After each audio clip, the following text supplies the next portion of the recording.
Could you pronounce your name correctly for me? David Spriggs. So you're in Vancouver. Yes, I'm in Vancouver. One of the first things I always ask people is like a little bit about their background. So, childhood, were your parents creative? Was it some schooling that brought you into it? Like, how did you even get to the point of being creative? That's quite a big question. Actually, my parents have really been quite encouraging to me over the years. Even my dad helps me out every day at the studio. So back when I was young, I remember my mum teaching me linear perspective quite at a young age. I think I might have been 4. But they've always been encouraging, and I think that's one of the reasons I felt like I could become an artist. Good to have good parents. What did they do? Were they like linear perspective? I don't remember learning that until like high school. I remember my mum just drawing a straight line, a horizon line, and just drawing some train tracks going into the distance, which it seems quite simple, but I think it was. I mean, thinking about perspective is one of the things I think about now with my work. Okay, well, let's just jump right into that then. So, your work. Now, keep in mind, I have not personally seen it in real life. So, give me a little bit of a sort of a technical standpoint of what I'm seeing. I mean, I've read the stuff like it seems like sheets of plastic of some sort with a metal structure, and then, of course, creative lighting. Each artwork's quite different.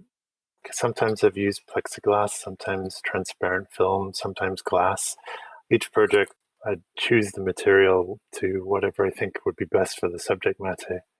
What I've done is I've taken like a transparent plane and either drawn or painted on the surface and then layered it with another sheet behind, spaced apart, and to as many layers deep as I want to kind of create the sense of sort of like holographic like form in space. Okay, wait, just to be clear, because when I saw this work, don't take this personally. I apologize if you take offense to this. I assumed it was somehow digitally created in some way, like that you had designed it in a computer and you sort of like either printed it on a inkjet printer. I don't even know what you could do, how you could do that, but like that somehow basically the design and layout was done in computers. But you're saying you hand do all of these? Yeah, almost every single one. So yeah, on my wall at the studio, it's very much a painting process. I often use spray paint to do many of the works to give it that kind of form without boundaries. The image kind of bleeds into the sheet behind so that when you're looking simultaneously at all these sheets, it kind of looks like one form rather than looking at, layers of images. Sometimes I have used like digital methods to reach certain goals to kind of help me figure out the process of what would go onto each sheet. But usually this is like a very simple thing. And then I would just basically afterwards, like, use my artistic ability to just kind of make up the rest of the image. All right, that's quite an ability. How long do these, because some of these things have been really big. So like on average, like how long does it take you to produce these? It depends. I'd say anywhere between like a month and 6, 7 months. This is an artwork I made called Stratochrome, which took me probably about 6 months. The large green one, it's almost 55 foot wide. It's quite an enormous thing. If you had actually to take the surface area of all those sheets side by side, I think you could wrap quite a significant building around surface area. So if you think of it as a painting, it's probably one of the largest paintings in the world. Okay, taking a step back, how did you even come to this process? Because like I'm gonna I'm gonna make this very personal to me. When I was in school, I remember doing ideas like this with lithographic film in the dark room, where we would take multiple images and then we constructed little boxes that we basically made layers to try and give it some sense of three-dimensionality. Like, so how did you come to it, and then sort of how did you make it so it's your thing, your style?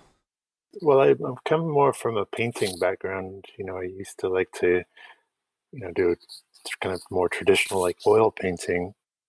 I was always inspired by the old masters, and my work had a sense of tradition to it. At one point, I thought, like, how can painting become something completely different? Like, how can you take paint off the surface, like, into space? I'd done a lot of sculpture previously too, even stone sculpture. I thought it'd be really amazing to, somehow capture paint in space. And then when I was a teenager, I'd made a lot of prints which were done with four color separation process, cyan, yellow, magenta, black. And to see these different transparencies, I could see, the image is created with layers. Every image we see is actually layered, whether it's on the screen or printed. And we see all those layers simultaneously at one. And I thought it'd be interesting to pull that kind of image apart. And it just kind of started to make sense to use it as a painting process, using transparencies to kind of capture that paint on the surface, give it form. Now, again, I apologize if this comes off as offensive, but I don't mean it offensively, I promise. I've had many conversations these days with artists and curators and gallerists and talking about like the idea of sort of having a style. So like you have this very distinct style. Like if I ever see a large scale layered with beautiful creative lighting, I'm like, that's a David Spriggs. It's gotta be. Or the guy's copying David Spriggs. So is that to your benefit? Like, do you ever get bored with it? Do you ever be like, God, I really just want to paint a canvas? Every day. No, actually, I think there's an enormous potential in layering as a technique. I think, when I see painting, as there's a million ways to paint, and we can see that by the phenomenal painters out there. But how do you set yourself separate from them? And how do you, photography too, like how do you make a photo that's really different that people can see? And so I think it's kind of important to, in a sense, have a bit of a style. And even if you deviate a little bit artwork to artwork from that style, I think it helps as an artist to kind of just stand out. And we see so many images, and there's just so much media now, it's blinding. And I think everyone that has a phone now, posts things online. And so I think images are less and less valued.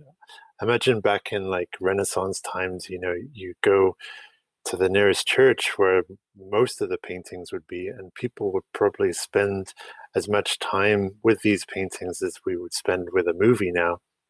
That kind of captivation, that kind of focus that we would have at one time on images, I think is completely gone. I think people don't even look at an image for more than a second now. I remember people walking through the Louvre, walking by the most important paintings in history without stopping. And I think it's sad that that happens. And I think actually that's one of the reasons now that I make work that requires time. You cannot just experience my work in a second unless you see it online. It's something that requires the viewer to kind of spend the time to actually walk around it, because it's that kind of walking around the work that gives the form to it. Otherwise it's just images and it's flat. But through walking around, you get all these different perspectives that kind of create an image. I agree with what you're saying. And I'm sure COVID and all the other travel restrictions has made it a bit difficult for exhibitions of things that need to be experienced. However, your images, also like your documentation of your work, so on your website, social media, all these different places, it is the most beautiful clickbait. Like, I mean, every time I see an image that's yours, I'm like, ooh, that's stunning. Like, because not only do you like create this very theatrical thing, but you light it beautifully, you photograph it beautifully. It's like you really create this beautiful social media imagery. Well, thank you. I mean, I think documentation of any artwork is really important. I think that's something I did actually learn at school. I do actually like to take a lot of photos. I think over the years I've become better at documenting my work. And I think even when I'm installing an artwork now, I'm really aware of, social media being the way that most people experience the work. So I do want that if someone walks into to see one of my artworks and takes a picture, it's going to also look good in social media. So I have to pay attention to not just my artwork, but what's behind it, what might be reflected, or it's a lot of things to consider. And it actually, in a way, it makes it me more aware and of making an artwork that really functions best for the viewer in a way. So honestly, actually, to see my works in person really is so much better than seeing it in social media. It's like I feel kind of almost frustrated that people experience my work through social media or just through my website. But it's a compromise. Regarding taking pictures of my work, I always like to try and have a viewer in the image to kind of situate the person, to give you the sense of the scale, to give you the sense of what it might be like to stand in front of one of the works. Well, one of the things that I wonder about your works, because everything I've seen of your works is colossal. So, how do you make a living doing that? Basically, invest everything I make back into my work. Okay, no, take a step back.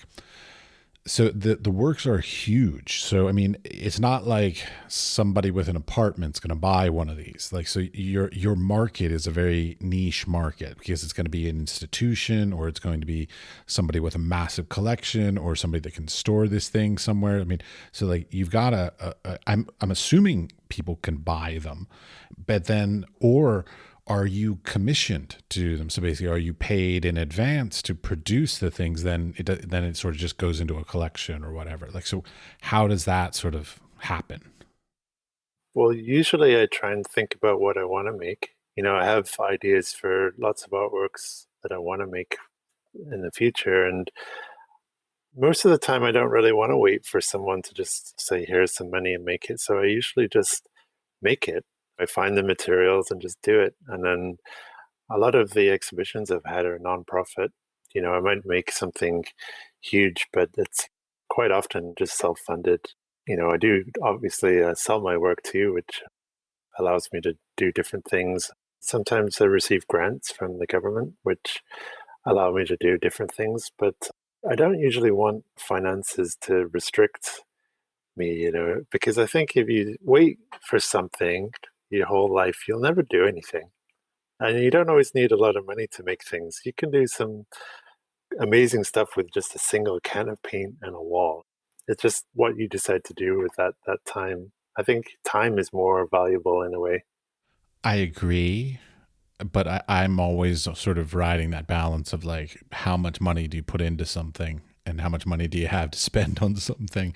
Because it's tough. Because I'm a little bit of a material snob, and I can tell you are, even though you're acting like you're not. You have a little bit of material because like you have chosen very particular materials to work with, and you can't really achieve this goal with just any transparent material. So like it does have a good cost, hard cost to it that you can't avoid. It's different. Like if I do receive some sort of financing, whether it's from a sale or commission or, like I mentioned, from a government grant, it would allow me to do a bigger piece. I do have some material that I saved from previous projects, and then sometimes, let's say I just had $10, I might just decide to use that $10 to buy, just some paper, a sketchbook, and I think you can still do some interesting things. I've always tried to maximize what I could do for each project with the finances I have and the time and the space. I really try my best to, do as epic a project as possible. Okay. And I love that about you. However, on your website there are only epic projects. So like so do you do other things that people that are available for people like at different price points kind of things, or do you only do the large scale epic pieces? Oh, I do smaller pieces too. what's on my website is just some of my favorite works. And, I have made different artworks before, some commissioned projects based on some of my artworks are in some private collections. But I think it's just a matter of the time to do each thing and what I want to do as well. Indeed. Okay. So, as I said, I have not personally experienced your work in real life. Is there anything additional? So, there's the sculpture itself, there's a beautiful light design that is somehow sort of integral to the piece as well. Is it sound, scent, any other sort of senses involved in it? No, I usually don't like to have sound. I think for me, the best artworks are really like you strip it of everything that's not needed to be there. For me, I just like the stillness of it. I think it's the silence. I mentioned the bombardment of media we receive now. It's the same with sound. It's noisy. I think people want to have that kind of time to really just kind of mute the rest of the sounds of the world and just like focus on what they're looking at. And so I usually don't have sounds. I thought about it, but I think too many installation artists at the moment use kind of a droney kind of sound, which I find a little bit frustrating, and it's all I can hear. So I don't really want music because I feel like that's something extra. So I've just kind of just focused on just the basics of what's required. Well, I could imagine like some of if it's on like mylar or something that moves that like maybe like a little wind in the space, just so there's a little motion in it, kind of thing.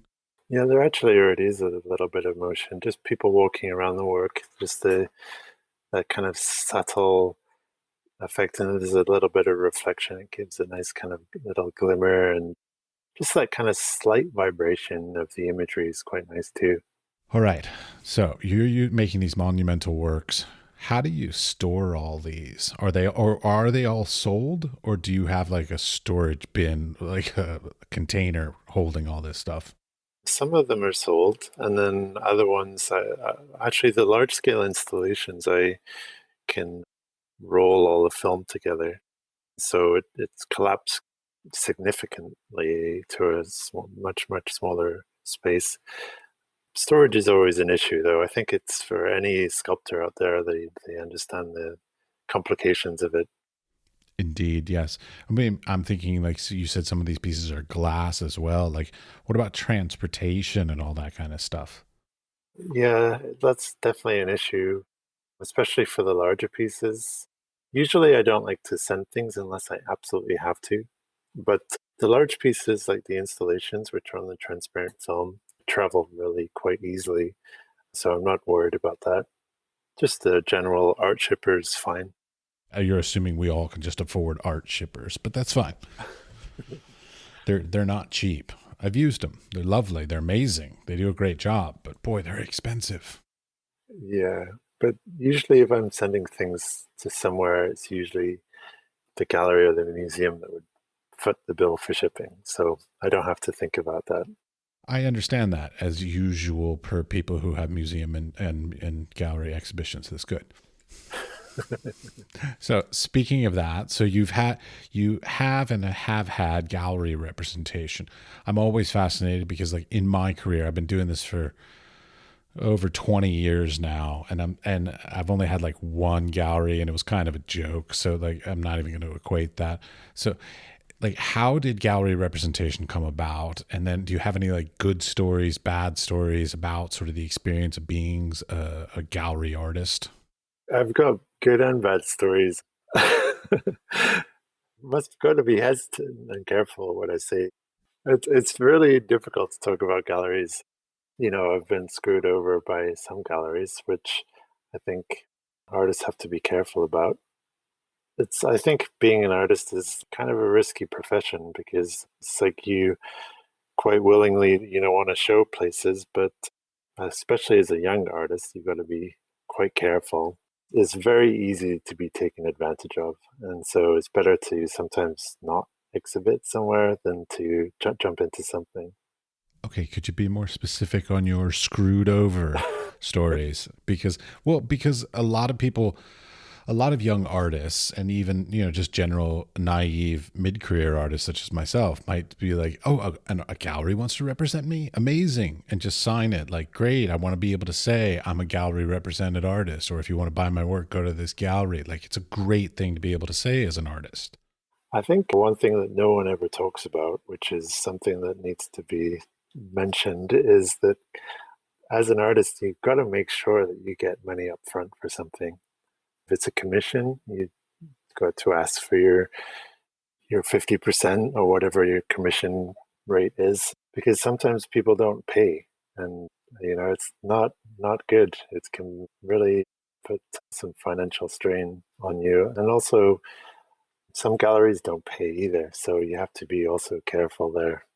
Just to be clear, I've worked in art galleries. I'm fully aware of the issues of not paying artists and having them calling constantly for the gallery owner, like, hey, is the owner? And I'm like, no. And like the gallery owner's sitting right there, like, don't, I don't want to talk to them, kind of thing.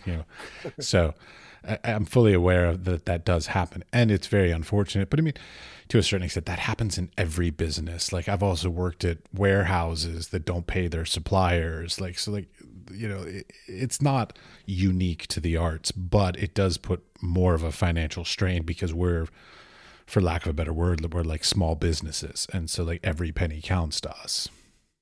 Yeah. And regarding like projects, often I've been, asked like what would I do for some place, and it's amazing how much information people want. And after you've sent like hundreds of emails and you've not been paid for anything up to that point, it's, you start to realize like, and I think it's a kind of a bit of a learning curve to know that you need to be, before you do anything, get paid for something.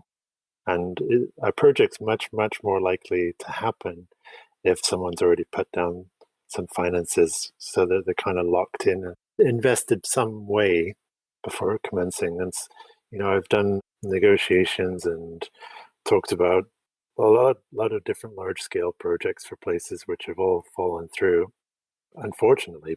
And some of them, I've not made a penny on, and I may have worked for 3-4 months on doing this. So yeah, it's definitely, that's something I would, if I was going to offer advice to a young artist, I would suggest to be careful.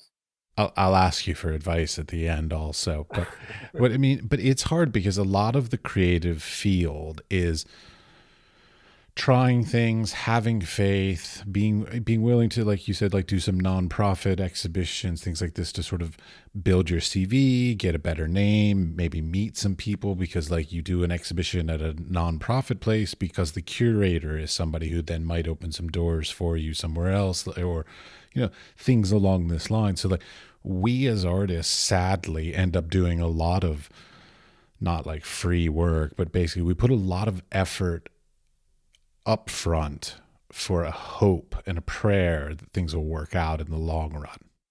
I think, especially being a younger artist, I think that's the hardest period of time, from graduating from school and trying to kind of make your mark. That you actually do have to exhibit for free. You've got to make an investment, and that investment's in yourself.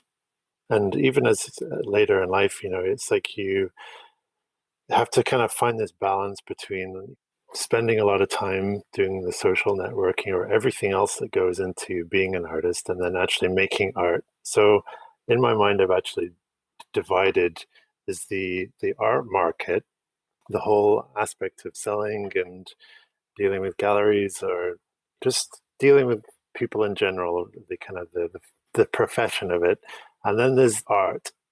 That's the thing that keeps me going, and I think keeps a lot of artists going, is just thinking about art, ideas, the discussion around art. And so I have to separate these two in my head just to stay sane, because if you think of art like as a profession, as just like this all encompassing art market, I think it can be quite discouraging. I'm in the habit. I keep my professional studio, as far as production of art, very separate from my business of running the arts. Like I literally have them in different buildings, like so that they don't even overlap, because I don't want to the stress of like social media or taxes or shipping or anything to be interfering with the production of being creative. We see so many things on Instagram now. I think as an artist, you know, you could spend half a year on one image. Or let's say if you're a painter, if you spent half a year on a painting and you know that you're only going to get like not even a full second from people, is it really worth spending half a year on it? And that's when you have to separate that in your mind from doing art. Because if you kind of go think about social media and the whole profession of art, you're never going to make any art because it's not really worth that time unless, you know, there's that engagement in thinking of art.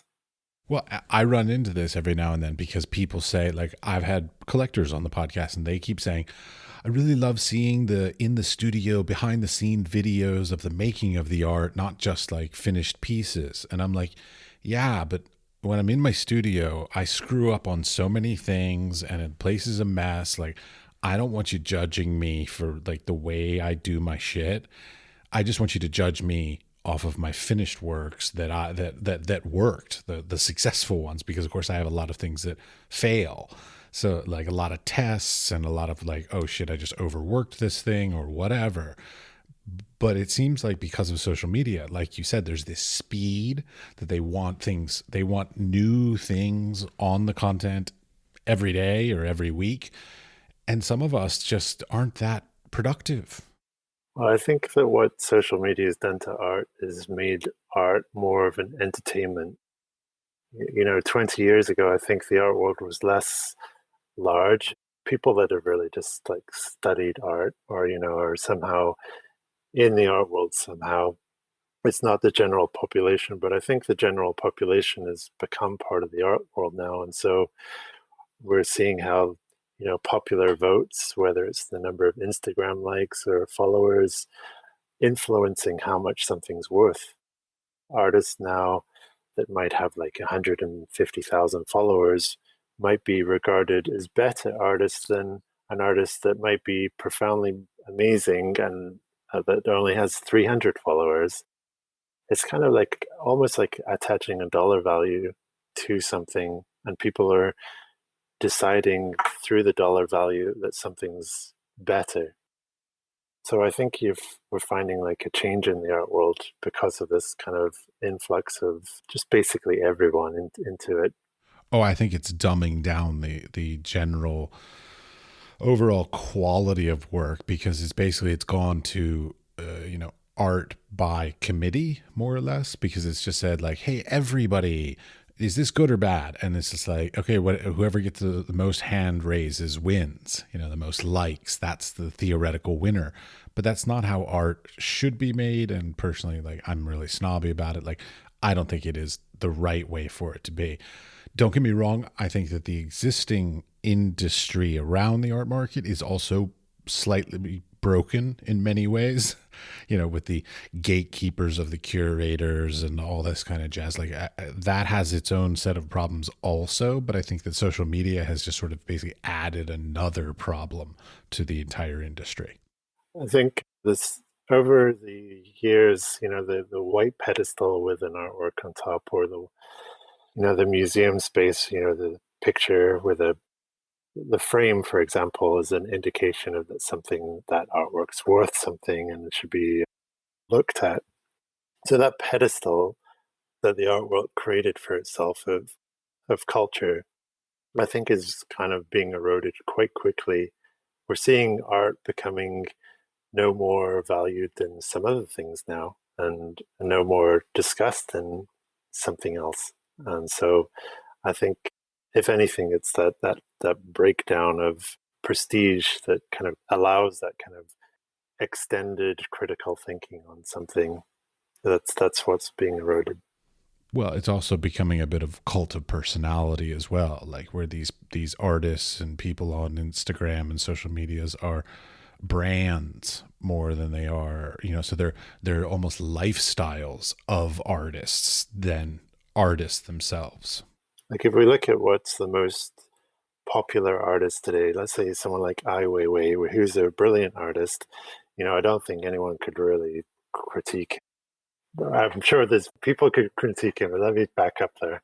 He kind of fits, I think, what the art world's really looking for is kind of, he has this perfect backstory, someone that fought for human rights. He works that are both aesthetic and grand, and he just kind of what's happened with him. It's almost like people, the countries have used him politically too, as a pawn. But he kind of represents this idea of revolution and art being able to do something in the world. And I think every artist kind of wants that, their art to actually profoundly impact the world somehow. And they look to Ai Weiwei, I think, a lot because he's managed to kind of do that in a way, and the art world just loves it. And so that kind of whole package is really like, I don't know how to say, like, it's helped him as an artist, but I think that's what the art world wants now. They kind of this full package personality story. It's not just about the art anymore. It's about the person as well. Yeah, I mean, it's always been like that. There's always been the allure of collectors, like you hear about, like the Peggy Guggenheims and all these people going to studio visits and being enamored with the artist. I mean, it's always the artist has always played into the quality, the appreciation of the art. But I feel like it's become almost more important to be a brand or a lifestyle or a whatever than necessarily the quality of the art, because there's a lot of quote unquote artists that have hundreds of thousands of followers on social media. And I think that their art is not necessarily really that amazing, but their ability to use social media is spectacular.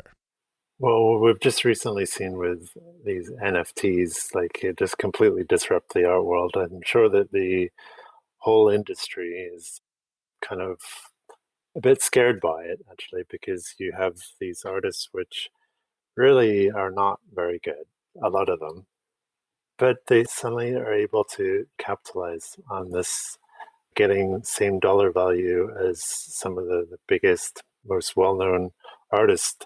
Like just recently, I believe there's a painting by Van Gogh that got sold at auction for, I believe, like 13 million. But then we see an artist like Beeple who's got a sale at 69 million.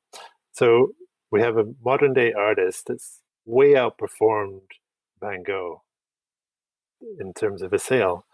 And it's kind of like, it makes you think, okay, there's something kind of not right happening here. And I think this is when money is changing art history. I'm sure that people will be probably part of art history now, because as soon as they talk about NFTs, that they're going to mention people.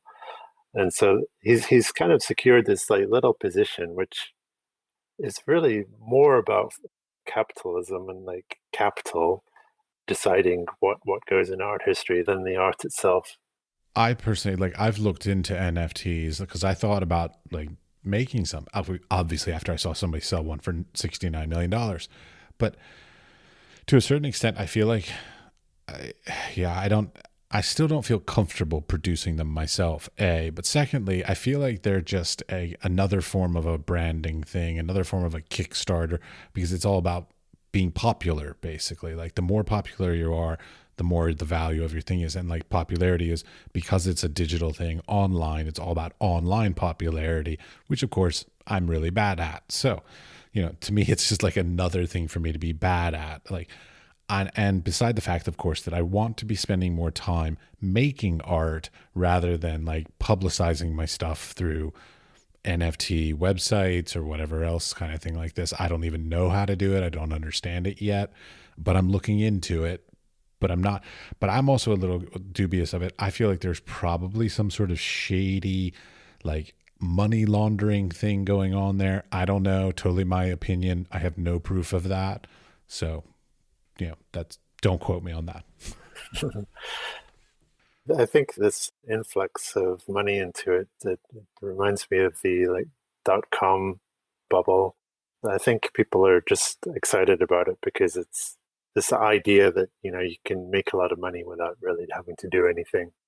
I mean, we'll see how it plays out. It's definitely kind of Wild West at the moment. Let's change topics completely. I have a question for you because you mentioned that you have a child. This is why we scheduled our conversation at this time. Did having a child change your artistic practice, your artistic goals? Did it in any way influence you or change your perspective on your entire practice of being an artist? I think it made me realize that art is not everything. I think being an artist is completely consuming, especially if you're a serious artist. You think about it. It's not like you can turn off when you go home.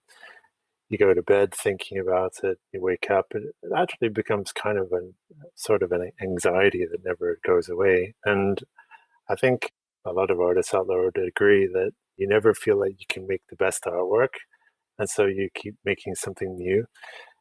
I think having a child has made me realize that there's a lot more to the world than just, focusing on this. I think it also makes me realize just to try and find more balance in my life. And regarding like making my work, I don't think it's really changed what type of things I want to do or make. It just makes me aware there's a lot more than my little bubble in my head. Well, I ask because like there's certain times in your own life when you're like, I want to have a book produced of my work, or I want to have a exhibition at the Guggenheim, or like you have these sort of high aspirational goals of your career kind of thing.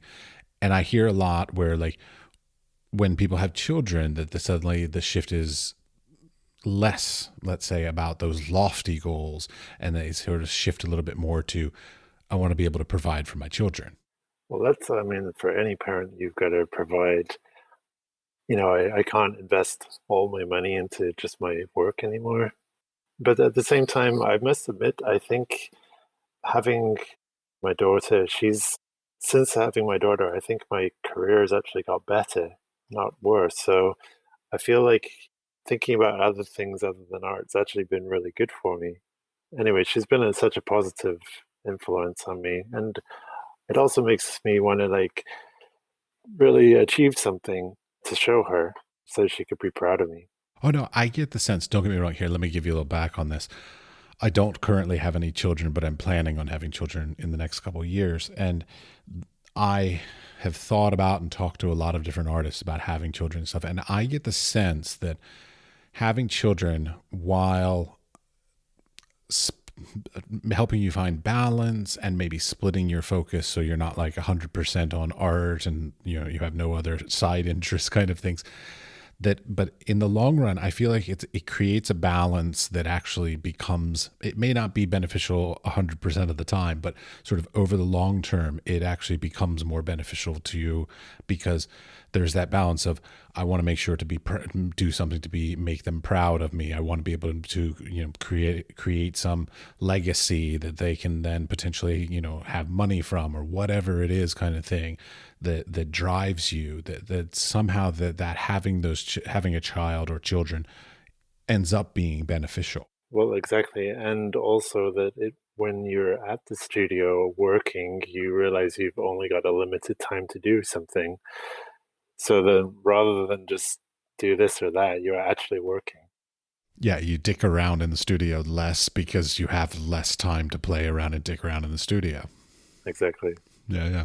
You talked about grants. You talked about getting commissions and all this kind of stuff. One of the parts of that I am still trying to figure out the trick of is how to write these things, because like making an amazingly stunning, effective, evocative piece of art is one thing, but then being able to write eloquently about it is to me its own art form in and of itself. So like, how do you write your own statements and all this kind of stuff, or do you like work with a writer or a curator? Sometimes I write my own things and then I get people to reword it. I often get my wife to reword things for me. But then I have had different people write different things about my work. And, I do come back to those particular texts. And I find it's nice to actually have, someone that's especially an intellectual that can say what you were thinking in words that seem to fit. I think artwork shouldn't need texts. I think the best artwork, if we think of art as a form of communication, if you can't communicate your idea with the artwork and you need to have a book to go with it, then it's not really functioning the way it should do. But it is nice when the text maybe kind of highlights things that are there in the work that you, as an artist, maybe couldn't find the words. I get it. I'm on your side. I wish we as creators could just create, and then basically there was another profession of people who write about it. I know they're called art critics and curators, but I wish that they would. I guess that they were more affordable, or that it was appropriate for them to write my text that I could then use for a application to whatever thing. But unfortunately, they don't generally want you to have a curator or whoever write your text for you. They want you to write it yourself, because I find that stuff really tedious and difficult. Yeah, I find it really, really hard to write about my work. It might be a project I've been thinking about for 6 months, and I have an encyclopedia wealth of thinking that goes into it. But then I can't even get out one sentence to describe the work, just the literal, like, what do we see? But it would be nice, yes, to have someone that could always do that part for you. Like a writing partner. That's what I want. I want a writing partner who will do all of my texts for me, like as a ghost writer, and I can say it's my writing, but they do all the work of that. I think everyone would like that. Someone to write your emails as well. Oh no, I'm fine with emails. I just make them really, really short. Well, but okay. So when you're writing, so because you've been in biennials. Okay, so like, how were you invited into biennials, or did you do proposals to get into those? Like, how does that all work? The first biennial I was in was the Sharjah biennial. They had a call for applications, and this is at a time not long after I'd done some of my. Actually, it was 10 years after I did my first layered artwork. So I'd submitted. I wanted to do a large scale installation, and it seemed like an appropriate place to do it. And so, yeah, I was given some funding to do that. And it was a bit of an experiment because it was my first large scale installation. But then that was actually Axis of Power, the artwork Axis of Power. And that then led to other opportunities. And since then, most of my exhibitions have been through invitation. I've been invited to go to Japan this year for the Okinoto Triennial in Suzu for doing a large scale installation. So I think that all came about through this first installation. It was a good opportunity. So let me get this straight. There was just an open call. You wrote a proposal. You got accepted. That's how you got into that biennial? The first one, yeah. Yeah. Fuck you. All right. I know Sharjah. I actually used to live in Abu Dhabi. So. Oh, really? Yeah. Wow. Yeah. Sharjah's an interesting place. Not really my cup of tea, but an interesting place. I enjoyed my time there. I got to meet some interesting people. The United Arab Emirates is amazing to visit for short periods of time. Yeah. Living there, working for the government, totally different whole bag of worms. Yeah. Oh, yeah. Wow. I'm not going to say anything. I still think that they're sort of watching me even still today, even though, but yeah. That's my own neuroses. So, all right. So the other thing that so I was looking through your works and I was sort of thinking, how do you come up with these ideas? Because, okay, so bear with me. I have a real, not just a vague question, like, how do you come up with your ideas? Your works are reasonably abstract. They're not very abstract. I mean, they do have some, quantifiable thing, but they're reasonably abstract. So like, why do you choose a particular thing to abstract or form of abstraction as your sort of most appropriate way to express this idea? Each work's quite different. If you notice, some of them are figurative, some of them are quite abstract. Perhaps the artwork Vision is quite an abstract piece, but then at the same time, it looks like things that we might know. People say maybe it's like an explosion or like the iris of an eye. I think the interesting thing with my work is because of this like balance between abstraction and because it exists as a three-dimensional form, we kind of think it's something real. And in terms of coming up with the idea for Vision, I was thinking about perception. I was thinking about a form, like how we experience a form. We know it from different angles, a bit like the cubist idea of like, we see a form from different angles and our minds kind of piece it all together as one thing. It's a Gestaltian theory. So for Vision, I wanted to have different marks that kind of came together to create form. So you have these kind of like almost like lines of perception, these like force lines that kind of are coming together, and it creates this kind of like half sphere, which also becomes well, a bit like the eye itself, and vision being more of it's kind of an act, like of perception, rather than it feels like it's not passive. And so I like to kind of bring all these different elements together. Vision's really just like a half sphere. It's really a very, very simple form, really, but you get the sense of form, even though you have all these different elements kind of coming together.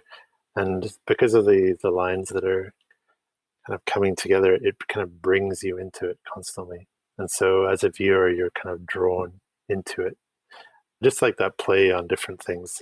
And then other artworks, let's say Gravity, which is a very similar kind of piece. I just kind of spiraled the form. You still have a sense of form, and so when we think of everything kind of comes together because of gravity. And so it's a kind of keeping with that idea. Okay, sorry, I'm sort of laughing under my breath here. You just described your work as, yeah, I just kind of turned the form. Like literally, like that's how you come up with your idea. Like, I'm just gonna shift the shape a little bit. Like that's it. That's how you do it. I actually do agonize about this like every night. All my waking time, I think about the next artwork, and like I mentioned before, I try and reduce it down to its absolute simplicity. So something like gravity, how would you represent it? We might think of something like galaxies but this idea of kind of coming together. Okay, but wait a minute. So like, no, because you just sort of said something. So you had the plan about trying to represent gravity, then you tried to figure out how to visually represent it. So you come up with a sort of things you desire to represent and then figure out what the appropriate way to represent it. So it's not, so it's function, so I guess function over form instead of form over function. Yes, it depends on the artwork actually. Sometimes I think about what I would like to make, and then I try and think of the concept that would fit to it, and then I might tweak the initial artwork.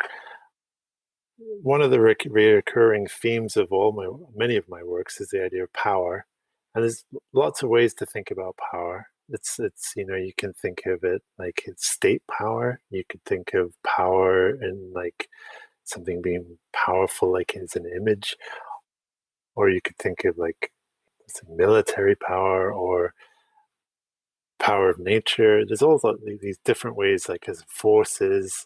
So you actually start to see throughout my work kind of different representations of power. So Regital, which is actually represents armored police officer on horseback. I thought would be an interesting way to represent contemporary state power, but referring to the history of equestrian statues of the past. Usually it's been emperors or kings, and usually there'd be enormous wealth of a city that would go into producing these equestrian statues. It was an absolute show of power. The artwork was used to represent power. And so how would you represent modern state power? We don't usually have a single person as the kind of the image of power. But I think people still relate to artworks from the past. So the police officer on horseback is a same type of imagery or same type of thing that we see for riot control, and they only use these horses still in our times because there's a physical reaction to it. So I wanted someone when people see my artwork to have that kind of physical reaction to just really feel dwarfed by this form. I made it thermal imaging kind of colors, the red being this kind of very warm color, and then the blue being the cool colors. And so it has a very kind of contemporary coloring to it. But at the same time, you have this form that's like dematerializes when you go to the side. It kind of just breaks apart. The riot guard is like kind of faceless. It's just a representation of power.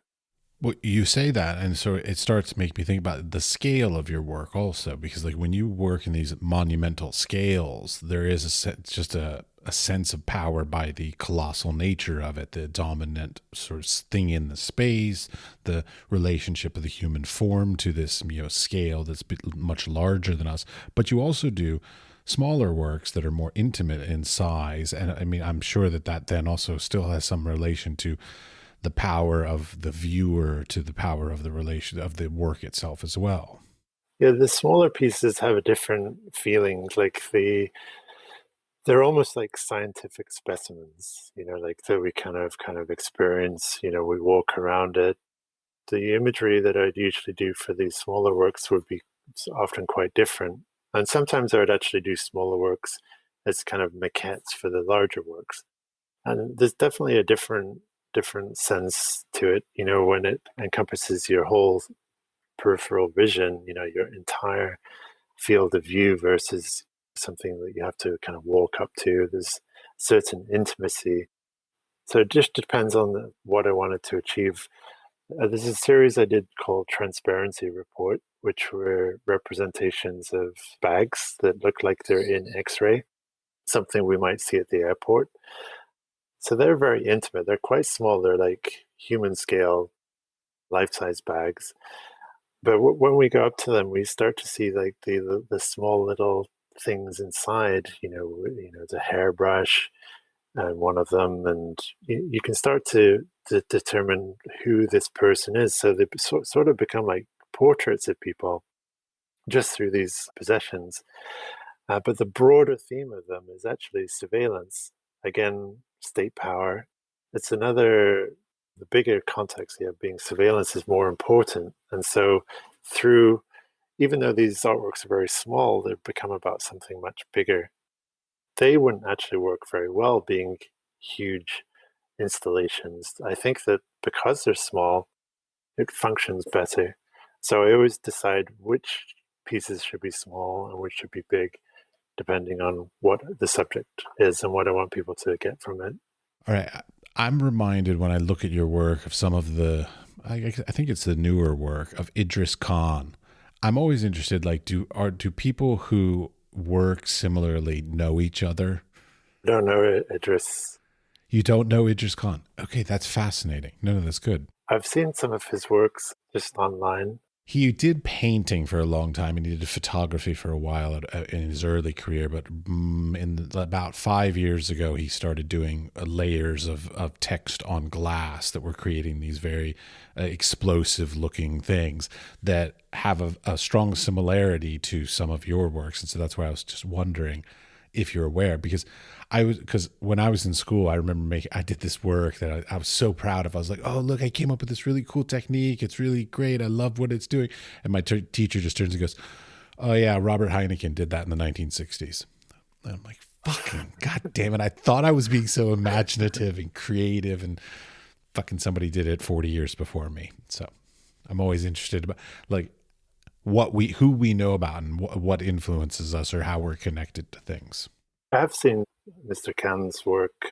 Someone sent me the images of it.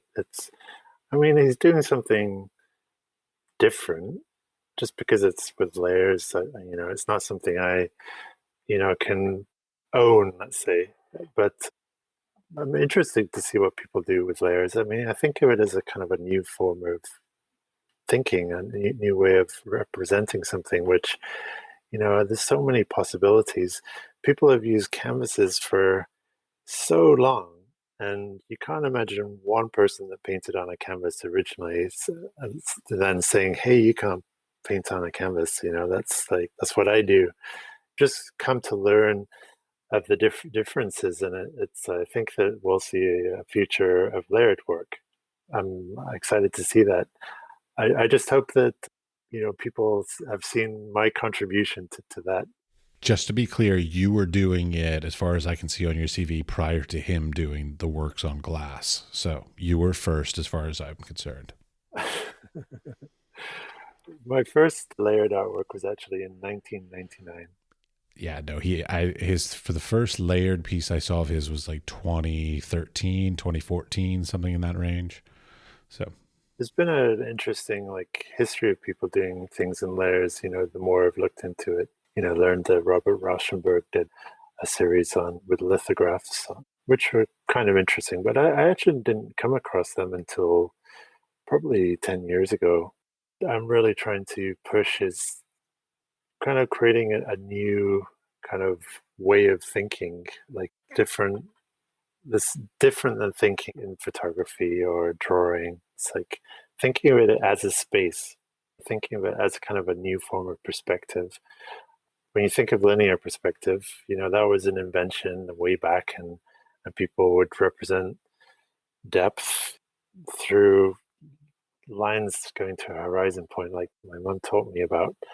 But this is like a different way of thinking. This is like working on picture planes, the individual sheets, but through space. Animation, they've done that, to create the sense of backgrounds, to kind of create, a nice blurry background by positioning that image further back.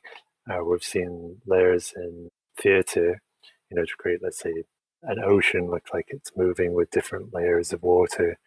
But I think there's a lot more potential to it. And I'm hoping over my lifetime that I can really, really explore all the different ways to do things. if you don't mind me asking, how old are you? I'm 42. Okay, I'm 47. It's a good age. Yeah. All right. Finishing up. So I have these questions that I generally ask. So one is, are there three artists that you're looking at these days? Honestly, I absolutely love my brother's work. My brother Ian, he's a sorry, maybe just edit that part. My, Nope. Leaving that in. so my brother, I think he's the best portrait artist in the 3D world for digital portraiture. He's really become one of the pioneers. He's absolutely made the most groundbreaking work, and he's just done recently a portrait of me, which it's so realistic that most people just when they see it they dismiss it as just a photograph. But this is a fully three-dimensional portrait. In the world of 3D, as often the special effects industry has been a big part of it, but primarily people when they would represent a face, they would have it like very static. But Ian, coming from an art background, wanted to make 3D portraiture like a field. He started making these portraits of our family hyper realistic. Like you really wouldn't be able to tell that it's not a photograph you're looking at. But he's really like managed to create his own following, and I think for 3D portraiture it's really quite groundbreaking. And we discuss the implications of portraiture with technology and what as an art form. Me and my brother, we discuss so many different ideas of art. He often helps me make my works. And anyway, he's definitely, for me, probably my favorite artist. You, Older or younger? he's 2 years younger. Other artists that I really admire, I think, I don't want to sound too cliche, but I love Oliver Eliason's work. He's done some quite groundbreaking works on perception. I've always admired the work of Anish Kapoor and James Turrell. But I actually am interested also in lots of artists throughout history too. Okay, wait. So let me slow you down. Just to be clear, I'm asking more contemporary artists. Okay. So I do like Oliver Eliasson, as I mentioned, and James Turrell is great. His work's color fields are quite powerful. And yeah, Anish Kapoor, I really admire for the scale and the, very kind of abstract, very much about the body. All right. There's many others too. No, those are lovely. Those are all good ones and very relevant. I can see the influences in your work of those people. Yeah. Yeah. All right. Last question is just advice. You gave some advice, but sort of any additional advice that you want to give to the next generation? I would always make art for yourself, as an artist foremost, and to do something that you actually want to do rather than what you expected to do or what you think might make you look witty and intelligent to other people. It's important to always just do something that you love because you might be doing it the rest of your life. And you want to look back and, feel like that time had been worth spending time to be doing that. Fair enough. All right. Well, thank you very much for your time. Thank you very much. Thank you very much for listening to the entire episode. I appreciate it greatly. Now, something I need from you is I need you to go and do a review of some sort. It could be a star rating, it could be a written review, anything you can do. What it does is it helps the algorithm about podcasts to say that this is a podcast that people are not only listening to, but they're reacting to, and they're going that extra mile to actually give reviews about. And so that makes it so that we go higher in the rankings. Now, you might think, what does that have to do with you? Well, if we get higher in the rankings, then we will be able to get more listeners. If we get more listeners, we'll get better guests. We get better guests, you will learn more from this podcast. So you taking a couple seconds and going and do that will end up being helpful, directly helpful to you as much as it is to us. So greatly appreciate it. Thank you very much. This podcast is supported in part by an EEA grant from Iceland, Liechtenstein, and Norway in an effort to work together for a green, competitive, and inclusive Europe. We would also like to thank our partners Hunt Kastner in Prague, Czech Republic, and Kunstsentrene i Norge in Norway.